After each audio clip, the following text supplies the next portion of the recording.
Que Dieu nous bénisse. Nous allons ce matin parler d'un thème très sérieux. Vous voyez, nous vivons ici en Espagne et nous vivons plus précisément ici à Saragossa. Et vous voyez, Saragossa est une ville idolâtre. Ici, les gens adorent l'idole.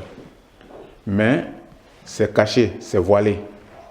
Et si quelqu'un n'est pas enseigné, si quelqu'un n'est pas formé bibliquement, il ne peut pas savoir comment, avant, les gens qui étaient dans les anciens temps, qui vivaient dans les églises primitives, les problèmes auxquels ils étaient confrontés. Vous voyez, les Daniel étaient confrontés à un problème important avec le roi Nebuchadnezzar. C'était un problème d'idole. Idole que les serviteurs de Dieu devaient forcément adorer et qu'ils refusaient d'adorer parce que à partir du moment où tu adores idole, tu es sorti de la couverture de Dieu. Et c'est ce qui se passe ici à Saragossa en Espagne. Ici, il y a de l'idolâtrie. Et c'est très sérieux. Et chaque année, si vous vous rendez compte, nous venons de voir cette semaine très mouvementée. La ville était chargée. Des gens étaient venus de partout dans le monde pour adorer l'idole, qu'ils appellent la fête de Pilar. Vous voyez, Pilar, l'explication de Pilar, si quelqu'un ne t'explique pas, tu ne peux pas comprendre. Mais quand tu vois l'idole qui est fabriquée au dehors, là, dans la cour de la basilique, c'est la représentation de ce qui est dedans. Et ce qui est dedans est la représentation de Jésus. Quand tu regardes au bout, au sommet de leur fabrication d'idole qui est adorée au dehors, en réalité, dehors là, au bout, au sommet là-bas, vous voyez quelque chose. Et ce que vous voyez là, c'est Marie avec Jésus à la main. Marie avec Jésus à la main est une idole. Est une idole que vous ne pouvez pas comprendre si vous n'avez pas reçu d'explication. Dans cette semaine, nous venons de traverser un problème important. Un problème important qui nous gagne. Parce que nous n'avons pas d'explication. Parce que nous ne sommes pas enseignés. Mais en réalité, Saragossa est une ville idolâtre. Et chaque année que le moment de la fête de Pilar arrive, préparez-vous. Préparez-vous à une fête idolâtre. C'est totalement de l'idolâtrie. Et partout, les membres des églises sont unanimes. Les membres des églises sont unanimes pour louer d'une même voix la passion de Christ. De nombreux chrétiens sont prêts à accepter des mises en scène conformes à la tradition catholique. La question que nous devions poser est la suivante. Dieu permet-il que l'on fasse des représentations de Jésus sous forme d'image? Voilà la grosse question que le chrétien doit se poser. Si Jésus doit être représenté par des images, si aujourd'hui on organise de grandes fêtes comme celle qui a été organisée ici à Saragossa dans cette semaine, nous sommes aujourd'hui le combien? Aujourd'hui c'est le combien? Le 16. 16, 10e mois 2016. Et vous voyez, à chaque fois que l'année en cours arrive à cette date de ce mois, de 10e mois, cette fête est tout le temps organisée. Depuis que je suis dans ce pays, j'ai toujours vu des gens, de nombreuses personnes arriver dans cette ville pour l'organisation de cette fête. Mais la grosse question qui est posée aujourd'hui aux chrétiens, est-ce que c'est conforme, c'est normal que Jésus soit représenté par l'image? Il n'y a pas de réveil en dehors du véritable évangile. Si l'évangile n'est pas enseigné, si la parole de Dieu n'est pas enseignée, la vérité, vous n'en aurez pas. Parce qu'on vit comme quelqu'un qui est aveugle, qui ne voit pas. Si tu ne vois pas quelque chose, tu crois à tout ce qu'on te dit et tu manges tout ce qu'on te donne parce que tu ne vois pas. Si c'est sale, si c'est propre, si c'est souillé, s'il y a des microbes dedans, on te donne et tu manges et tu bois parce que tu as des yeux qui sont fermés aveuglement. C'est la même chose. Quand on va dans la maison de Dieu, c'est pour que Dieu nous éclaire. Et si nous ne sommes pas éclairés et que nous sommes en dehors de l'évangile véritable, alors nous pouvons croire à tout ce qu'on nous dit. Tout est un problème de base. Si depuis ton enfance, on met dans ton esprit quelque chose, quand tu deviens grand, tu crois. Et tu te plonges complètement dans le faux sans te rendre compte. Beaucoup d'églises ou de nombreux groupes évangéliques en sont arrivés à croire au catholicisme aujourd'hui, au catholicisme. Et l'église catholique n'est pas une mauvaise église, mais l'église catholique, à partir d'un certain moment donné, a commencé à donner l'honneur aux hommes plutôt que de donner l'honneur à Christ. Christ, dans l'histoire biblique, vous voyez que lui-même, il a été plongé le jour de son baptême par Jean-Baptiste.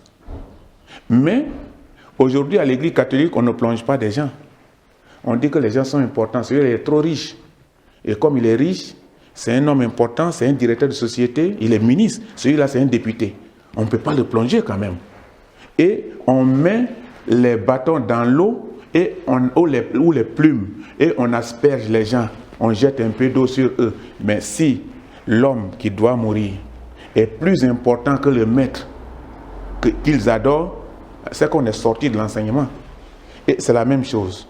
Nous allons voir aujourd'hui dans 2 Corinthiens 6, verset 16. 2 Corinthiens chapitre 6, verset 16. Voilà ici qu'est-ce que la Bible dit. Dans 2 Corinthiens chapitre 6, verset 16, la Bible dit: quel rapport y a-t-il entre le temple de Dieu et les idoles?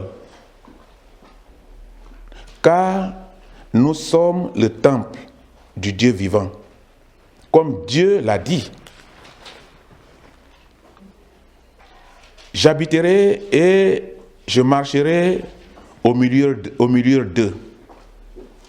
Je serai leur Dieu et ils seront mon peuple. Voilà ce que la Bible dit.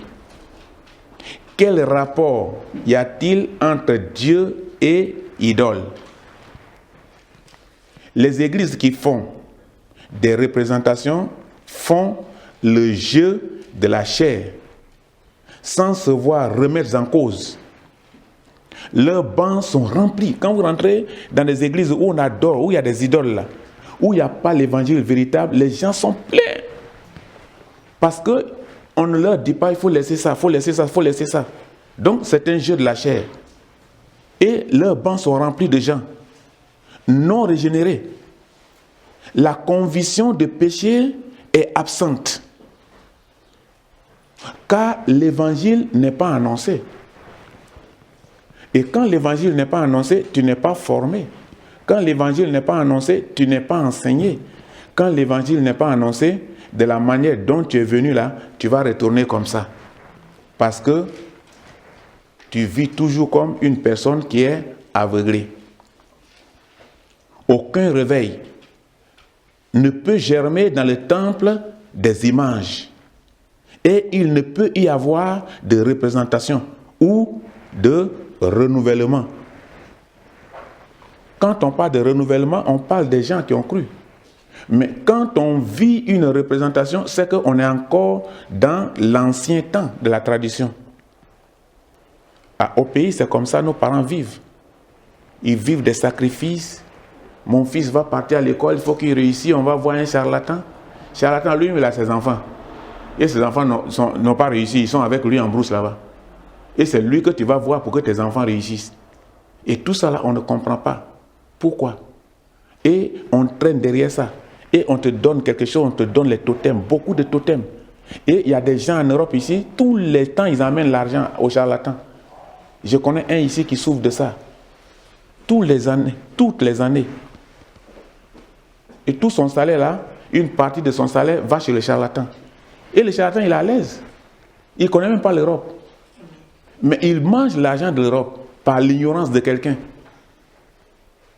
Et quand quelqu'un quitte ici, il arrive au pays, on lui dit, hé, toi là, il faut te chercher. Tu dis, je suis devenu chrétien. Oui, mais ce n'est pas mauvais.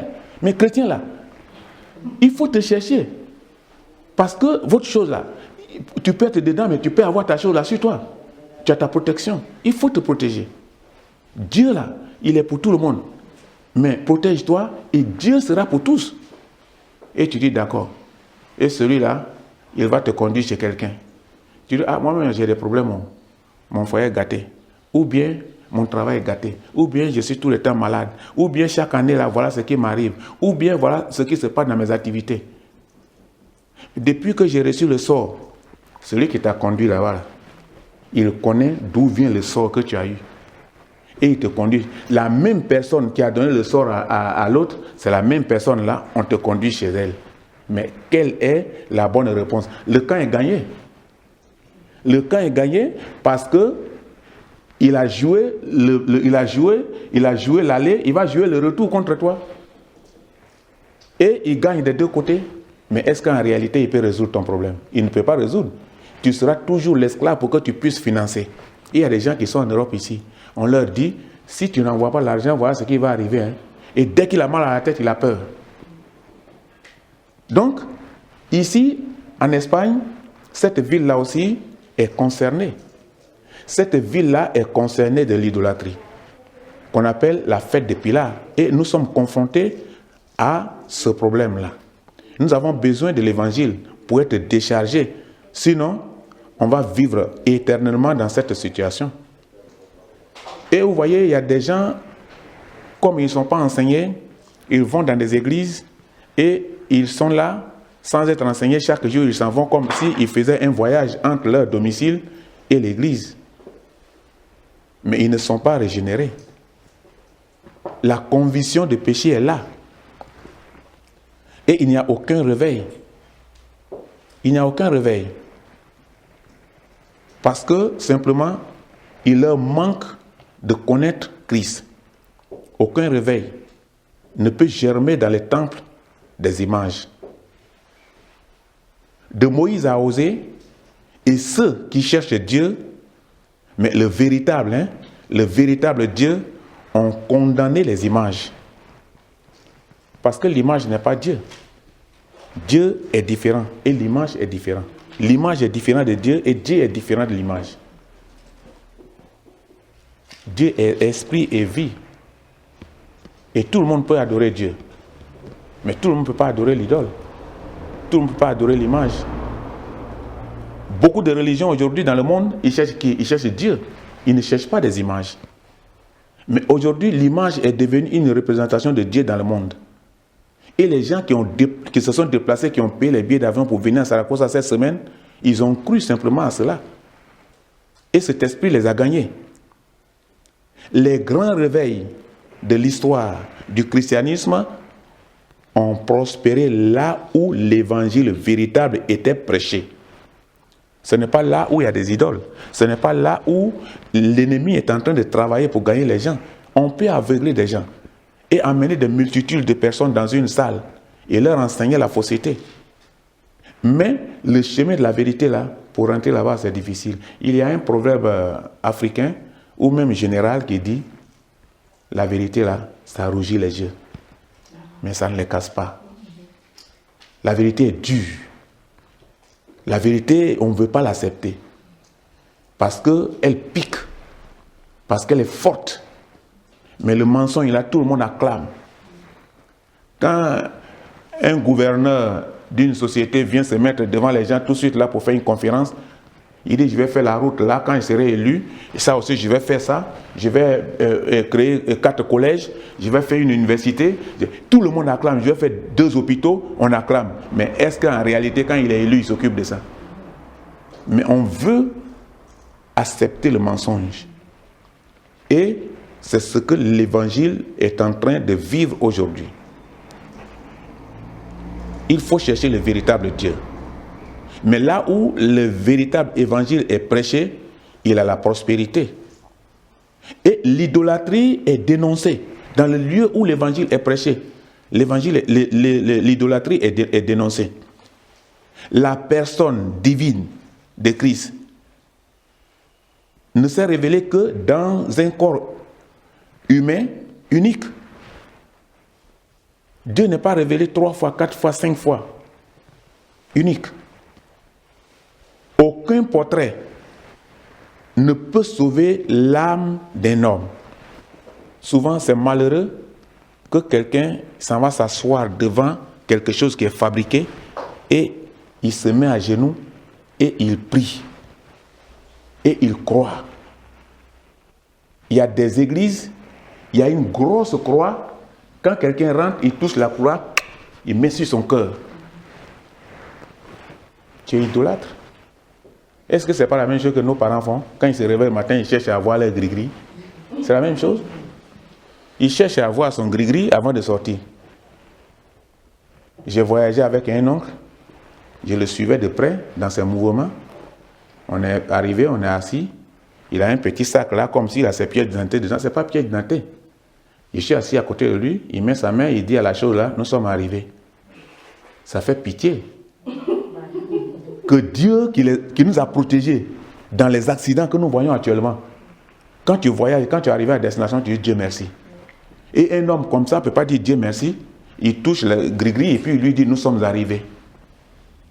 C'est-à-dire il donne déjà sa protection à ce gris-gris-là, plutôt que de donner sa protection à Dieu. C'est malheureux. Demain, quand il va mourir, la chose, on va dire, ah, c'est lui là qui utilisait avant, il faut jeter là-bas. On dit c'est pour qui? On dit c'est pour Joséphine. On dit il faut jeter ça là. Joséphine n'est pas là. Hein?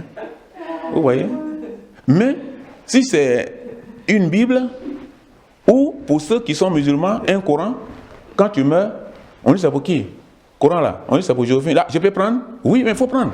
Moi, ah, c'est bien, moi je n'avais pas de Bible ou je n'avais pas de Coran. Et tu prends. Ça peut être utile. Hein? Vous voyez, aujourd'hui là, la religion est devenue politique.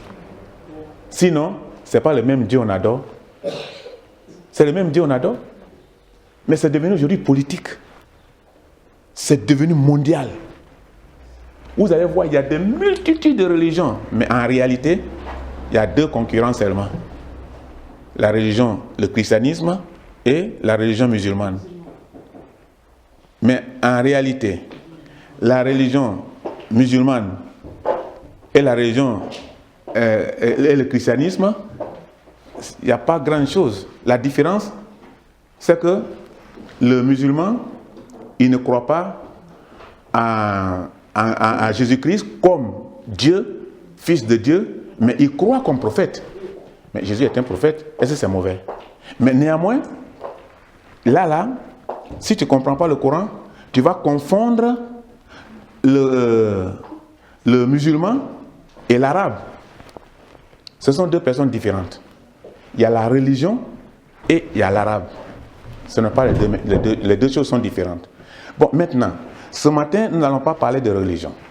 Nous sommes en train de parler de l'idolâtrie. Et l'idolâtrie, ça gagne aujourd'hui le monde. Et ça gagne même les chrétiens. Où l'idolâtrie devait être dénoncée, l'idolâtrie n'est pas dénoncée. L'idolâtrie est acceptée comme la représentation de Christ dans ce monde-là. Mais en réalité, aucun portrait ne peut sauver l'âme de quelqu'un. Et que, par conséquent, on ne doit pas représenter le corps de Christ en toute légitimité. On ne peut pas. En toute légitimité, on ne peut pas. Indépendamment de sa divinité. Au milieu de toute humanité, Christ demeure unique. C'est une seule personne, Christ. Mais toute tentative de notre part de représenter le Seigneur par des images, mais c'est une insulte à Dieu. Je prends tout de suite la photo de Joséphine. Et puis, je m'en vais tout de suite, je peins. Et je dépose là et dis, regardez Joséphine. Mais ça vous fait rire. Et puis, Joséphine vient voir sa photo comme ça lui fait mal. Joséphine va l'enlever. Et aujourd'hui, on amène, ou si vous vous en rendez compte, les photos même là. Quand quelqu'un prend ta photo, il peut même tirer sur WhatsApp. Ta photo que tu as mis sur WhatsApp là, il tire. Il dit c'est bien tombé, j'ai sa photo. Il envoie chez le charlatan. Le charlatan met ça dans l'eau. Et toi tu apparais là, devant lui. Et il demande, il dit, monsieur, c'est cette femme-là que tu parles? Je dis oui. Ou bien, madame, c'est ce monsieur-là que tu parles? Oui. C'est à partir de là, ils vont te gagner. On a tous des photos sur WhatsApp. Moi, j'ai enlevé pour moi il n'y a pas longtemps. Parce que, dans mon village, quand tu marches, si on met quelqu'un derrière toi pour t'empoisonner, là où tu as mis ta chaussure, tu as mis ton pied là, on prend un peu de sable ou on prend seulement un seul caillou. C'est sur ça qu'ils vont te travailler. Et avec ça, ils vont te tuer à distance. Par la voie de mouche cessée. Mouche va venir. Il est parti. Il est parti. Le sorcier a travaillé. Et c'est comme ça. Et tout ça là, c'est par l'effort de l'idolâtrie. Mais,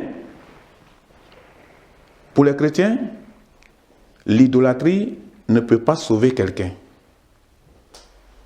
L'idolâtrie non plus ne peut pas être représentée dans une église comme le corps de Jésus-Christ. En toute légitimité.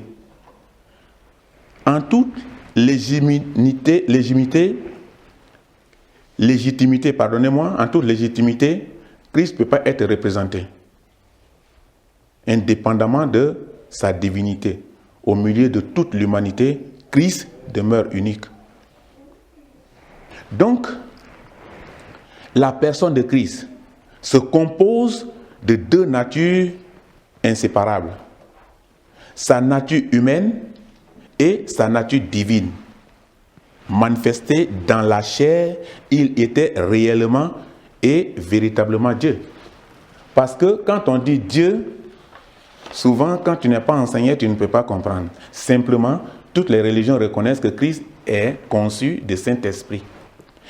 Et comme Dieu est esprit et vie, donc les chrétiens appellent Christ Dieu, parce qu'il est esprit. Mais si une religion n'est pas enseignée dans ce domaine, il ne sait pas pourquoi on dit Dieu. Dieu est esprit et vie. Toutes les religions savent que Dieu est esprit et vie. Dieu n'est pas quelqu'un que tu vas venir toucher comme ça. S'il se révèle à toi, physiquement, oui. Donc, ce que les évangélistes ne comprennent pas, c'est qu'en représentant le Christ, ils enseignent le mensonge. Ils enseignent le mensonge au point de fabriquer des faux dieux muets. Est-ce que nos parents ne font pas ça? Est-ce que c'est nouveau? C'est pas nouveau. Pilate qui sont venus adorer là, pourquoi ils ne rentrent pas dans la basilique? Pilate même est dans la basilique là-bas. Mais n'importe qui ne rentre pas pour toucher Pilate. Quand tu vas pour laisser les offrandes là, il y a un trou. Peut-être vous qui êtes entré dans la basilique, tu es entré là-bas. Vous qui êtes entré, toi tu es entré là-bas pour aller voir par curiosité. Et elle a vu que c'est une main qu'on passe pour donner les enveloppes dedans. Tu n'as pas le droit de rentrer. Mais en ce moment-là, moi j'ai le droit de parler à mon Dieu. Partout. Quand je suis en danger. Quand je suis en train de conduire, quand il y a un problème, je dis Seigneur au secours. Quand je suis malade, je me mets à genoux. Quand je suis confronté à un problème, je prie. Mais ce Pilate-là, on n'a pas le droit de le voir parce que simplement c'est de l'idole. C'est une représentation. Tu n'as pas le droit de voir. Est-ce que la Bible n'a pas dit que tout le monde touchait Christ? La Bible dit que quand Christ était en mission, on le touchait. Et pourquoi maintenant, sa représentation-là, on ne peut pas toucher? Si c'était une réalité, que ce n'était pas... Dans mon village aussi, il y avait de l'idolâtrie. Il y avait des lieux où n'importe qui ne rentre pas. Les gens qui rentraient étaient des gens qui étaient consacrés à ce sacrifice, à l'idole. Dans mon village, autant ancien, moi je suis de Yaplé, sous-préfecture de Logoualé, je suis de département de Mans. Et puis, ça, c'est Côte d'Ivoire. Dans le temps ancien, qu'est-ce qu'ils font? Il y a un monsieur dans mon village, quand il prend la corde, il met dans l'eau, il tire, la corde le suit. Et on demande à toutes les femmes de rentrer dans la maison. L'eau le suit. Où il s'arrête avec sa corde, l'eau s'arrête là. Et quand il avance, l'eau avance avec lui. Et pendant ce temps, les gens sont en train de faire des barrages pour sortir du poisson. Mais est-ce qu'en réalité, c'était des poissons? C'était des combats nocturnes. J'ai dit à mon papa, mais cette histoire-là, c'est comment? Mon papa m'a dit, mais ça, c'était à notre temps, mais ce ne sont pas des poissons, c'est des hommes. C'est des hommes faibles qui se retrouvent dans le filet du combat de la guerre. La guerre de la sorcellerie. C'est ceux-là qu'on appelle les poissons-là. Ce ne sont pas des poissons. Et ce monsieur-là, quand il met un canari en haut de la case ronde, il met 3 tisons en bas, ça boue en haut et ça verse. Ce monsieur-là, il est allé danser dans un village avec son équipe et il y a une femme qui est partie en brousse, qui les a trouvés en train de jouer à Wallet. Pendant qu'il est dans le masque, il est en train de danser en ville. Et il a appelé la femme, il dit, viens ici. Tu nous as vus? Elle dit non. Il dit, va au village, mais ne compte pas à quelqu'un. La femme est venue, n'a pas pu garder. Et elle a dit à son mari, ce que j'ai vu là, en tout cas, ça me fait peur. Je ne peux pas garder. Le monsieur qui est en train de danser là, il est en brousse là-bas, toute son équipe là, ils sont en train de jouer à Wallet. Et la femme est morte, et son mari maintenant doit témoigner de ça. Quand elle a fini de dire à son mari, elle est morte. Elle est morte. Parce qu'on lui a dit, si tu dis à quelqu'un, tu vas mourir. Ça, c'est la sorcellerie. Dans mon village, avant, quand un étranger arrive, le chien là, son nom réel, en langue Dan, c'est-à-dire en langue Yakuba, c'est Gmen, mais on ne dit pas. Et ce nom-là ne doit pas être prononcé dans ce village-là. Et dans ce village, tout le monde doit dire toi. Parce que quand tu dis ça, si tu es en bas d'un hangar, l'hangar va se casser sur toi. Et ils vont t'assassiner. Tu ne vas plus arriver dans ton village, tu ne vas plus retourner chez toi. Tu vas mourir. Mais ça, c'était une organisation de la sorcellerie. Il a fallu moi pour enseigner ça. Le premier qui a dit ça dans mon village, il faisait partie des fondateurs des premières églises dans mon village, dont le père de ma femme était disciple. Mais c'est devant ces disciples-là qu'on a sorti fusion, on l'a tué devant tout le monde. Parce qu'il a dit le nom. Et maintenant, c'était pour éteindre l'évangile. L'évangile n'est pas éteint. Donc, le père de ma femme qui était aussi disciple, eux, ils ont pris courage, ils ont continué l'évangile. Et aujourd'hui, c'est devenu un village d'évangile où n'importe quelle église peut être représentée. C'est devenu un lieu où il y a, je ne sais pas combien de mosquées. Mais chacun adore son Dieu. Mais néanmoins, le jour où j'ai dit, on m'a donné 2 semaines pour mourir. Mais je vis encore. Il y a des années. C'était 2006. Et je vis encore, nous sommes en 2000. Non, c'était 96.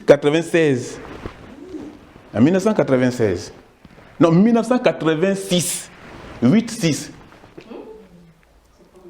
Mais aujourd'hui, je vis 2 semaines. Celui qui a proclamé ma mort devant tout le monde, il a eu mal de tête, il est parti à l'hôpital, il n'est pas sorti. C'est Jésus qui s'est occupé de lui. Le combat qu'il a envoyé vers moi, ce sont les anges qui ont combattu pour moi. Il faut être à genoux, en train de prier. Aujourd'hui, je ne serais pas ici. Mais c'était pourquoi? C'était simplement, je n'ai pas offensé à quelqu'un. Simplement parce que j'ai enseigné.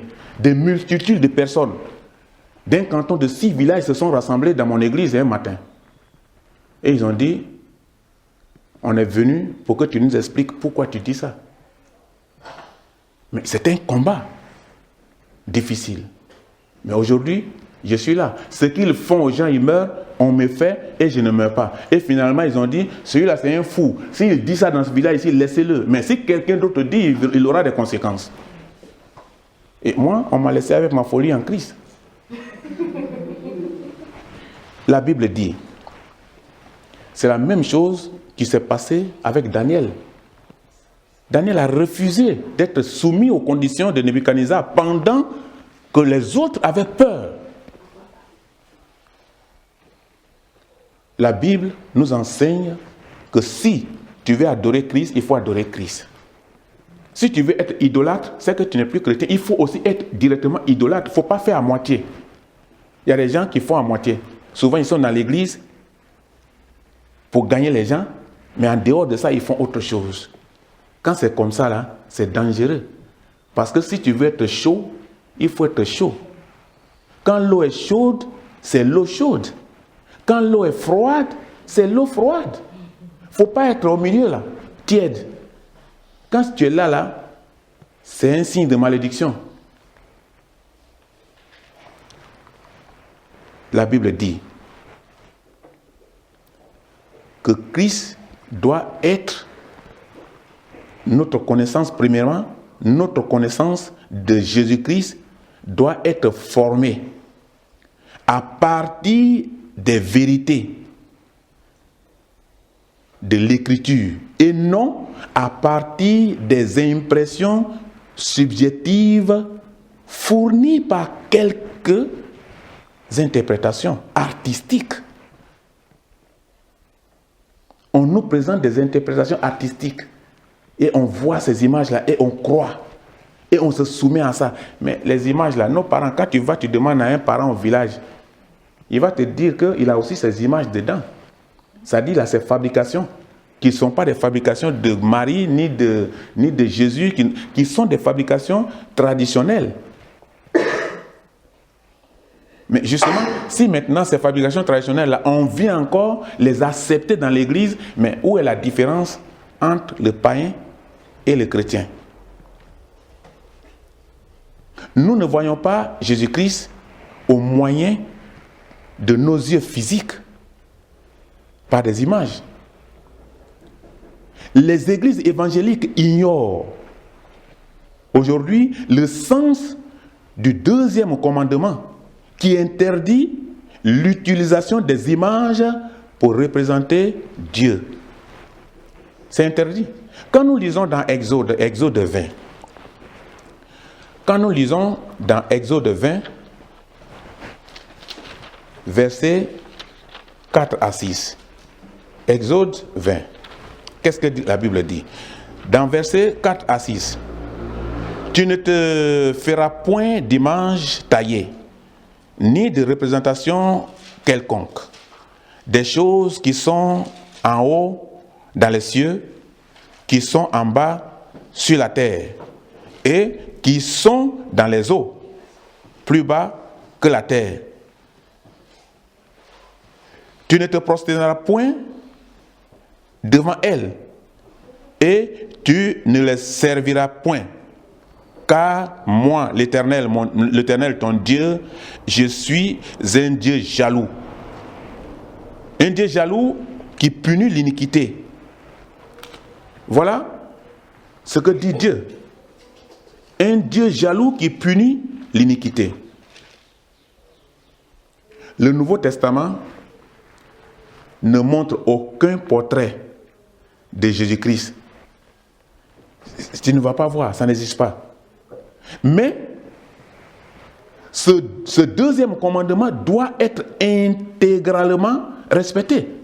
Parce que toutes les représentations, qu'elles soient du Père, du Fils ou du Saint-Esprit, constituent un péché, une insulte vers le Seigneur. Toute représentation. Tu ne peux pas représenter Dieu par des images. Tu ne peux pas représenter Dieu par des idoles. Donc, tu ne peux pas représenter Dieu par quelque chose que les gens peuvent venir croire que c'est ça qui sauve. Il y a un qui m'a dit, il y a 2 ans, que vraiment, je manque du travail, ça fait au moins 4 ans.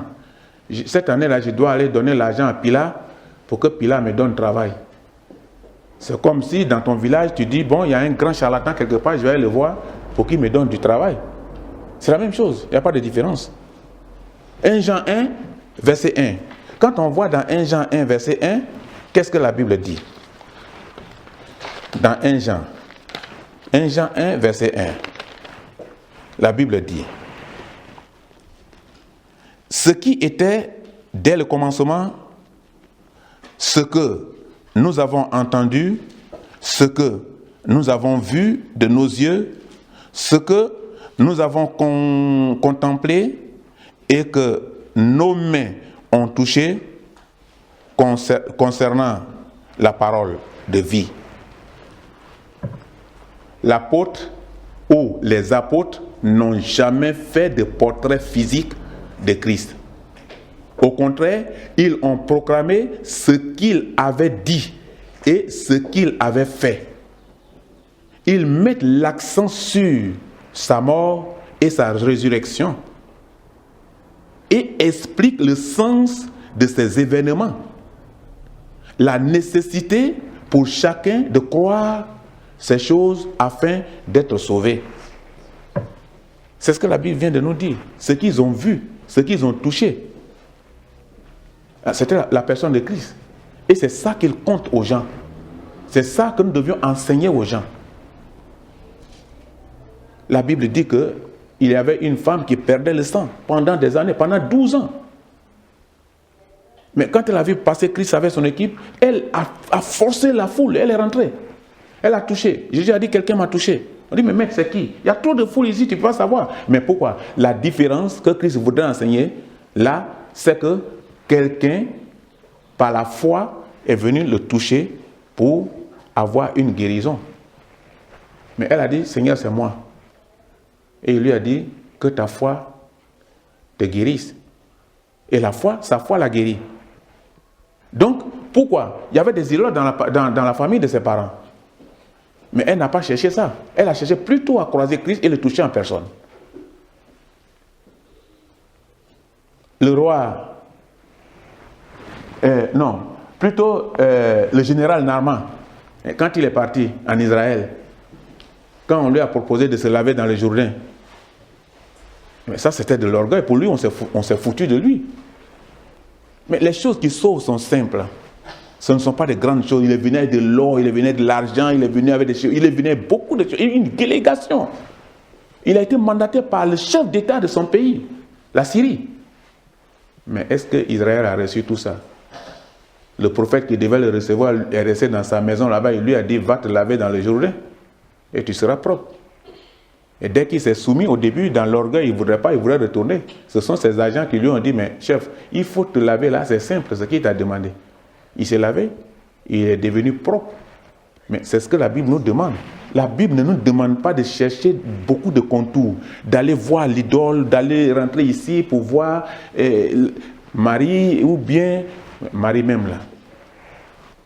Est-ce que ici, là, dans ce monde, quand tu as un enfant, toi qui es la mère, là, si ton enfant devient ministre, est-ce que c'est toi qui es ministre? Non. Tu n'es pas ministre. Tu es l'honneur de ton enfant. Parce qu'au moins, l'enfant qui a touché à tes mamelles, aujourd'hui est devenu un homme d'État. Ça fait ton honneur. Mais toi-même, tu n'es pas ministre. Regardez Michael Jackson. Sa mère dit, mais tout le temps on parle de mon fils. Partout, les gens sont derrière mon fils. Tout le monde, mais on ne parle pas de moi. Pourquoi? Un jour, elle s'est mis en slip et elle est rentrée dans la rue. On dit, voilà, maman de Michael Jackson. Elle dit, au moins, aujourd'hui, on parle de moi, les journaux au moins parlent de moi. Si je n'avais pas fait ça, personne ne me connaissait, personne ne parlait de moi. Elle dit, mais c'est pas possible. Voilà. Donc, c'est la même chose. Et aujourd'hui, on confond ça. Christ et sa mère. Les deux ne sont pas morts ensemble. Jésus, après Christ, on dit Sainte Marie. Mais vous qui êtes les femmes là, avant, lorsque vous étiez demoiselles, vous étiez des personnes qui étaient dans la sanctification. On peut dire Sainte, ou bien, mais Sainte Marie, après la naissance de Christ, Marie a eu 4 enfants, qui sont les frères de Jésus. Mais est-ce qu'on continue de dire toujours que Marie est sainte, d'accord, mais Vierge Marie, Vierge Marie, Vierge Marie, c'est qu'on continue de dire. À partir du moment où on a un enfant, on n'est plus vierge. Mais jusqu'à aujourd'hui, malgré qu'il ait accouché Jésus et qu'il ait accouché 4 autres enfants, on continue de l'adorer comme Vierge Marie. Tu es assis aux cieux, toi qui es au Père mon Dieu, il faut me sauver, Marie peut te sauver.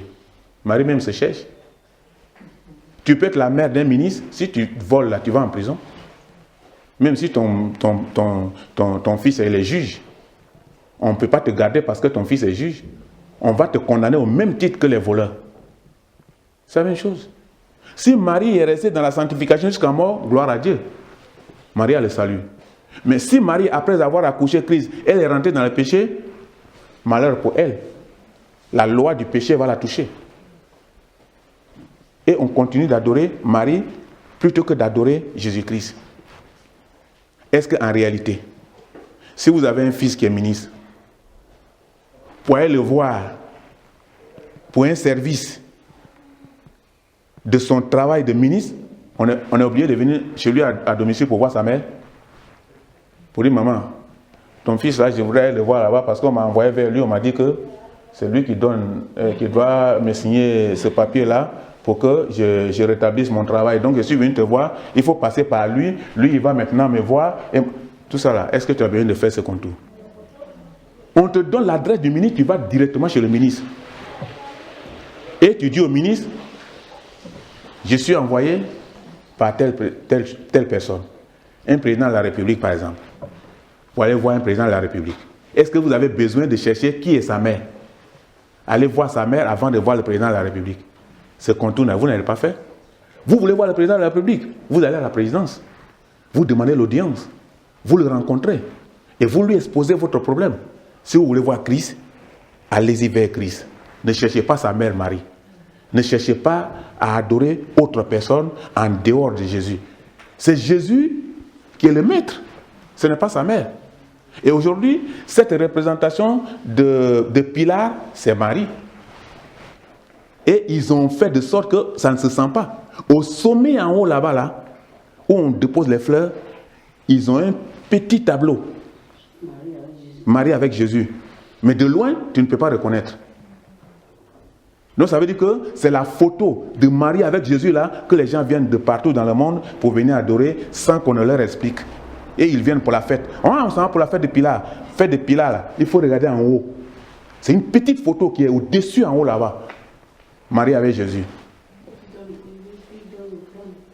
Et c'est à Marie avec Jésus, photo là, ils viennent donner les offrandes. Fleurs qu'on dépose dehors là, c'est pas suffisant. Hein? Quand tu déposes la fleur, tu dois aller dedans, déposer l'enveloppe. Il y a une enveloppe qu'on dépose dedans. Tu viens déposer la fleur, tu vas déposer l'enveloppe dedans. Tu viens de déposer la fleur, tu vas déposer l'enveloppe dedans. Et on donne des multitudes de millions à la photo. Et quand vous allez, c'est comme si vous allez voir un charlatan. Ça n'a pas de changement. Il n'y a pas de différence entre le charlatan et cette manière d'adorer une photo.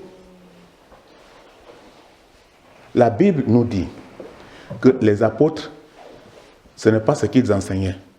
Ils n'ont jamais fait le portrait physique de Christ. Mais au contraire, ils ont proclamé ce que Christ faisait. Donc, demandez au propriétaire du tableau, celui qui a fait le tableau là, demandez au propriétaire, à celui qui a fabriqué, qui est ce tableau là? Et sans hésiter, il répondra, c'est Jésus. Mais sans s'appuyer sur autre chose que sur le consensus général. Mais justement, ce tableau n'est pas Jésus. Il réunit au contraire les conditions pour être une idole. Où vous allez voir les petits zigzags dessus. Les petits zigzags où ils ont mis Marie et machin, il y a des petits zigzags dessus, où ils ont décoré, où ils ont fait bien, tout ça là pour améliorer la situation. Et c'est ça qui gagne aujourd'hui les gens. Et les gens pensent qu'en adorant ça, on adore Dieu. Mais tu es loin. Tu es loin de Dieu. Et tout ça là, si ce n'est pas enseigné, quand la fête arrive, tu es motivé. Et ton argent de sueur là, tu t'en vas déposer par une fenêtre à quelqu'un que tu ne vois pas. Et tu mets là-bas, quand tu mets, quelqu'un prend, il dépose dans la caisse. Quand tu mets, il prend, il dépose dans la caisse. Tu ne sais même pas à qui tu as donné, qui est dedans là-bas. Tu ne vois même pas. Et maintenant, tu viens, tu fais le signe de croix, tu dis bénédiction. Mais qui va te bénir là? C'est celui qui est dedans que tu n'as pas vu là. Au moins, si je suis malade et que quelqu'un vient me donner 10 euros, me dit, mon frère, il faut aller à l'hôpital. Je connais qui m'a donné. Et j'en suis reconnaissant. Dans ces conditions, ce n'est plus Dieu qui est l'arbitre du bien et du mal. Mais la créature et la parole de Dieu n'est plus alors le fondement de ce qu'on croit. Mais ce qu'on croit devient principe d'interprétation de la parole de Dieu, c'est-à-dire l'idole. Et ça nous gagne. En conclusion, ce matin, Si nous ne prions pas et ne restons pas vigilants, nous succomberons peu à peu. Pas tout de suite, hein, mais peu à peu. Pas après pas.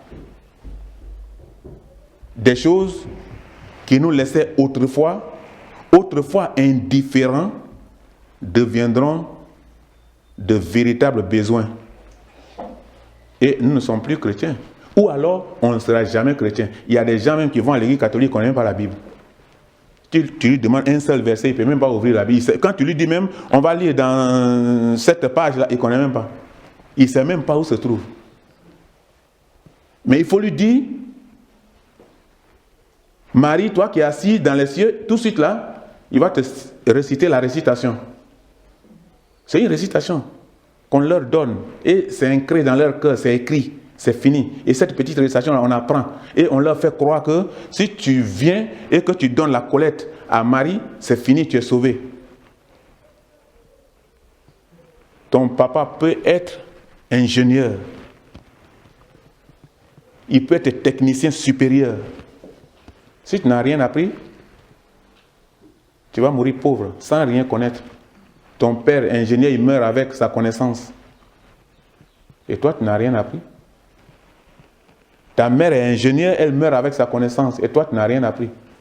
Notre maître, il nous a enseigné ce qu'il faut. Il est mort et ressuscité. Mais il nous a laissé le chemin à suivre. Et si nous abandonnons ça pour suivre encore l'idolâtrie, c'est que nous suivons encore la vie que nos parents ont menée auparavant. C'est que nous n'avons rien à voir avec l'évangile. C'est là, ce matin, nous allons nous arrêter. Que Dieu nous bénisse.